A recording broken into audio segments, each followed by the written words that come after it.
বিসমিল্লাহির রহমানির রহিম। ইন্না হাযাল কুরআন।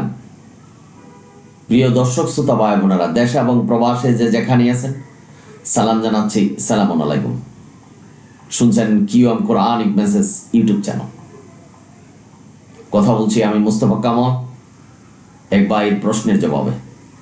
ভাই প্রশ্ন করেছেন যাকাত সম্পর্কে কোরআন কি বলছেন। ধন্যবাদ আপনাকে। আমি তুলনামূলক কোরআন ভিত্তিক উত্তর দিচ্ছি। যাকাত শব্দের অর্থ হলো পবিত্র হওয়া, পরিশুদ্ধ হওয়া। সুতরাং আজকের সমাজে আমাদের মোল্লারা বলছেন যাকাত দিতে হবে, যাকাত দেওয়া যায় না, পরিশুদ্ধ পবিত্রতা দেওয়া যায় না। ভুল বলছেন, মিথ্যা শিখাচ্ছেন। সূরা তওবার ৬০ নম্বর আয়াতে আল্লাহ সাদাকার কথা বলেছেন, সাদাকাকে ফরজ করেছেন। এই সাদাকাকে পাল্টিয়ে আমাদের প্রচলিত মোল্লারা যাকাত দিতে হবে এই অর্থে আমাদেরকে বুঝাচ্ছেন। এবং এই প্রচলিত সমাজে ৯৯টা মানুষ জানে যে যাকাত দিতে হবে, অথচ তারা যাকাত শব্দের অর্থ জানে না, যে যাকাত শব্দের অর্থ হলো পবিত্র হওয়া, শুদ্ধ হওয়া। এবার আসুন, এটার সুস্পষ্ট প্রমাণ আপনি পাবেন সেই একই সূরা তওবার ১০৩ নম্বর আয়াতে। এখানে আল্লাহ বলছেন নবীকে যে তাদের কাছ থেকে তুমি সাদাকা নাও এবং তাদেরকে পবিত্র করো, পরিশুদ্ধ করো এবং তাদের জন্য দোয়া করো। তোমার দোয়া তাদেরকে প্রশান্তি করবে। এখানে আল্লাহ সাদাকার কথা বলেছেন, অর্থাৎ সাদাকা করতে হবে।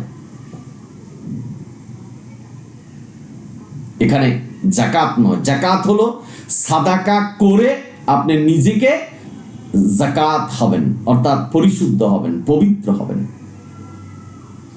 এখান থেকে আপনারা সুস্পষ্টভাবে প্রমাণ পাবেন যে হাদিস, মানব রচিত হাদিস কোরআন বিরুদ্ধে দাঁড়ানো।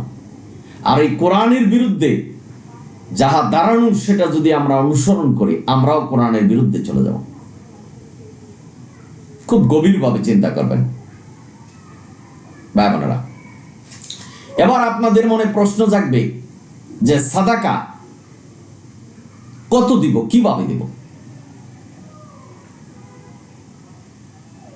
সাদাকা হলো প্রয়োজনের অতিরিক্ত, অর্থাৎ আমার সংসার পরিচালনার পর যা থাকবে সাদাকা করতে হবে। আর আমাদের প্রচলিত মোল্লানা আল্লাহর এই হুকুমকে পাল্টিয়ে অস্বীকার করে, গোপন করে তারা বলছেন ২.৫% যাকাত দিতে হবে। ২.৫% যাকাত,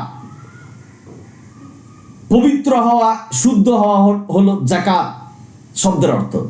তো এই ২.৫% পরিশুদ্ধ পবিত্রতা কিভাবে আপনি দিবেন? ভাই বোনেরা, আপনারা যারা শুনছেন, এই সাদাকা ২.৫% দিতে হবে এই ধরনের নির্দেশনা আল্লাহ দেয়নি। সাদাকার টাকা, আপনার যে গচ্ছিত টাকা আছে সেটা ১ বছর ঘুরতে হবে এই ধরনের কোনো নির্দেশনা দেয়নি। যেটা মোল্লারা বলছেন যে যাকাত দিতে হবে ২.৫% এবং এই যে গচ্ছিত টাকা এটা ১ বছর ঘুরতে হবে, এই ধরনের নির্দেশনা কোরআন দেয়নি। তাহলে কোরআন যদি নির্দেশনা না দেয়, তাহলে কার নির্দেশনা আপনি মানছেন?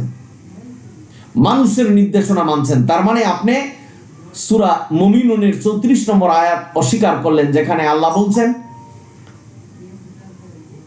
যে মানুষের আনুগত্য করা যাবে না, সৃষ্টির আনুগত্য করা যাবে না, একমাত্র সৃষ্টিকর্তার আনুগত্য করতে হবে, সৃষ্টিকর্তার হুকুম বিধান মানতে হবে। অথচ মোল্লারা শিখাচ্ছেন যে কোরআনের এই আয়াত অস্বীকার করো, ২.৫% যাকাত দাও, ১ বছর টাকাটা ঘুরতে হবে। যাকাত তো দেওয়ার বিষয় নয়, যাকাত হলো পবিত্র হওয়া, পরিশুদ্ধ হওয়া। ভাই বোনেরা, আপনারা যারা শুনছেন, এখানে সূরা বাকারার ২১৫ নম্বর আয়াতে আল্লাহ বলছেন যে কাকে সাদাকা করতে হবে। পিতামাতা, দরিদ্র পিতামাতা, আত্মীয় স্বজন, দরিদ্র আত্মীয় স্বজন, মুসাফির, এতিম এবং যারা ঋণগ্রস্ত তাদেরকে। আল্লাহ এখানে নির্দেশনা দিয়েছে একভাবে, আমাদের প্রচলিত মোল্লারা শিখাচ্ছেন আরেকভাবে। তার মানে সুস্পষ্টভাবে আপনি বুঝতে পারবেন যে মোল্লারা আপনাদেরকে নিয়ে যাচ্ছে জাহান্নামের রাস্তায়, দাঁড় করিয়ে দিচ্ছেন, সময়ের অপেক্ষা, চলে যেতে হবে জাহান্নামে। কারণ আল্লাহ যেখানে বলছেন সূরা বাকারার 42 নম্বর আয়াতে, সত্যকে মিথ্যার সাথে মিশ্রিত করা যাবে না। আপনি কোরআনও মানছেন, আর এই মানব রচিত হাদিসের 2.5% যাকাত দিতে হবে। আপনার পবিত্রতা আপনি 2.5% করে কিভাবে দিবেন? আপনার পরিশুদ্ধতা 2.5% কিভাবে দিবেন? আপনার এই পরিশুদ্ধ, যাকাত অর্থ হলো পরিশুদ্ধ, পবিত্রতা, এটা 1 বছর ঘুরাবেন, তারপরে 2.5% দিবেন, এটা কি করে সম্ভব? সুস্পষ্ট প্রমাণ পাবেন যে হাদিস কোরআনের বিরুদ্ধে দাঁড়ানো, অর্থাৎ জটিল করা হচ্ছে ধর্মকে। ভাই বোনেরা, এই যে জটিল করছেন, আল্লাহ যা নির্দেশনা দেয় নেই, যেখানে আল্লাহ বলছেন যে আমি যা কোরআনে বর্ণনা করিনি, কোন মানুষ যদি সেটা প্রচার প্রসার করে এবং যারা মানে উভয় ক্ষতিগ্রস্ত, তাহলে আপনি কি ক্ষতিগ্রস্ত হচ্ছেন কিনা একটু চিন্তা গবেষণা করবেন। সহজ বিষয় সহজভাবে বুঝে নেবেন যে কোরআন আল্লাহ আমাদের কাছে পাঠিয়েছেন এবং কোরআনকেই মানতে বলছেন। শত শত আয়াতে পড়ুন, সূরা আনামের 153 নম্বর আয়াতে, যে কোরআনই সত্য পথ, ইন্না হাযাল কোরআন, কোরআনই আমাদের পথ দেখাবে। আল্লাহ বলছেন কোরআন পথ দেখাবে, তাহলে আপনি হাদিসে যান কি করে? মানব রচিত হাদিসে কি করে যান? আল্লাহ বলছেন কোরআন পথ দেখাবে, মোল্লারা বলছেন হাদিস পথ দেখাবে। তা আপনি কার কথা শুনবেন? মোল্লাদের না আল্লাহ? ভাই বোনেরা, আপনারা যারা শুনছেন, আমি খুব সহজভাবে এই যাকাত সম্পর্কে বলছি। যাকাত হলো পরিশুদ্ধ হওয়া, পবিত্র হওয়া। সাদাকা করে আপনি পবিত্র হবেন নিজেকে। আজকের সমাজে মোল্লারা জটিল করছেন এবং ভুল শিখাচ্ছেন। অনেক শিক্ষিত পিএইচডি লোক, সমাজের 99 জন লোক জানেন যে যাকাত দিতে হবে। যাকাত কি করে দেয়? আপনার পবিত্রতা, আপনার পরিশুদ্ধতা কি করে আপনি দিবেন? এটা কি 2.5% কিভাবে করবেন? যে পরিশুদ্ধতা, কিছুই জানলাম না, কিছুই শুনলাম না, অর্থাৎ মোল্লারা যা বলছেন সেটা নিয়ে মাথা কামাচ্ছেন এবং মানছেন। এতে করে সুস্পষ্টভাবে প্রমাণ পাবেন যে হাদিস কোরআনের বিরুদ্ধে দাঁড়ানো। কোরআন যা বলেনি, হাদিস তা বলেছেন। তার মানে আমাদেরকে বিভ্রান্তি করছেন। যেখানে আল্লাহ কোরআনকে বলছেন কোরআন পরিপূর্ণ কিতাব, আল্লাহ আমাদের দিনকে পূর্ণাঙ্গ করেছেন এই কোরআনের মাধ্যমে, ওহীর মাধ্যমে।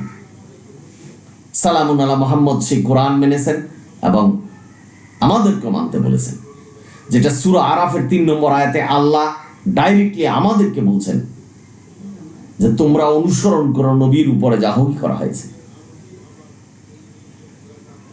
এই আয়াতগুলিকে অস্বীকার করে হাদিসের পথে কিভাবে হাঁটবেন বিবেচনা আপনাদের।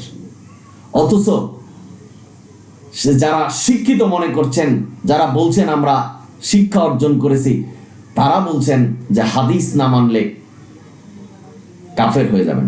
অর্থাৎ আল্লাহ বলছেন যে তোমরা সাদাকা করো, আর মোল্লারা বলছেন 2.5% হিসাবে যাকাত দিতে হবে, 1 বছর টাকাটা ঘুরতে হবে।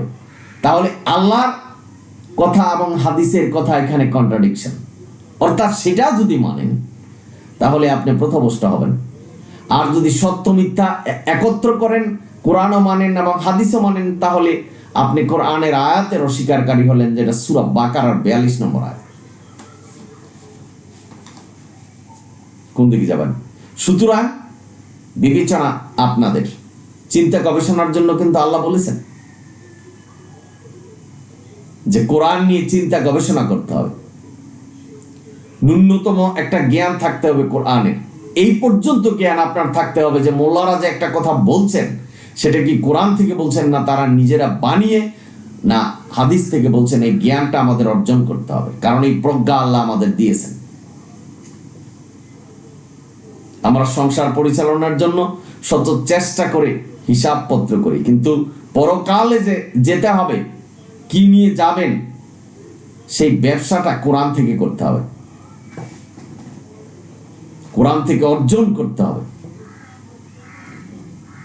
ভাই বোনেরা, আপনারা যারা শুনছেন, সুতরাং এখানে সুস্পষ্ট আল্লাহ বলছেন সাদাকার কথা, প্রয়োজনের অতিরিক্ত দান করতে হবে। তারপর আল্লাহ খুমুসের কথা বলছেন, 1/5 এখানে আল্লাহ হিসাব করেছেন আপনার সম্পদের 1/5 সাদাকা করতে হবে, দান করতে হবে, এই নির্দেশনা দিয়েছেন। কিন্তু 2.5% টাকাটা 1 বছর ঘুরতে হবে, এই ধরনের নির্দেশনা দেয়নি।